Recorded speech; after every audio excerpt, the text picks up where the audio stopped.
அன்பே கடவுள். Welcome to a property.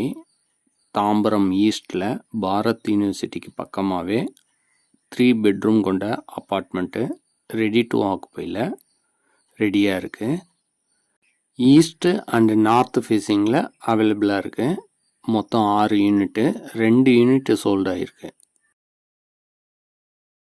கிச்சனுக்கு செப்பரேட்டாக சர்வீஸ் ஏரியா அமைச்சு கொடுத்துருக்காங்க. ஒரு பெட்ரூமுக்கு பால்கனி வசதியும் செஞ்சு கொடுத்துருக்காங்க. இந்த ஃப்ளாட்டோட size 1100 square feet. Lift, car parking ஃபெசிலிட்டிஸோட இந்த அப்பார்ட்மெண்ட் அமைஞ்சிருக்கு. இது போல் பல நல்ல தகவல்களுக்கு நம்ம சேனலை சப்ஸ்கிரைப் பண்ணுங்கள். ஃப்ரெண்ட்ஸ் அண்டு ரிலேட்டிவ்ஸ்க்கு ஷேர் பண்ணுங்கள். மேலும் தகவல்களுக்கு எங்களை அணுகவும். அனைத்தும் நன்மைக்கே ஏ ப்ராப்பர்ட்டி.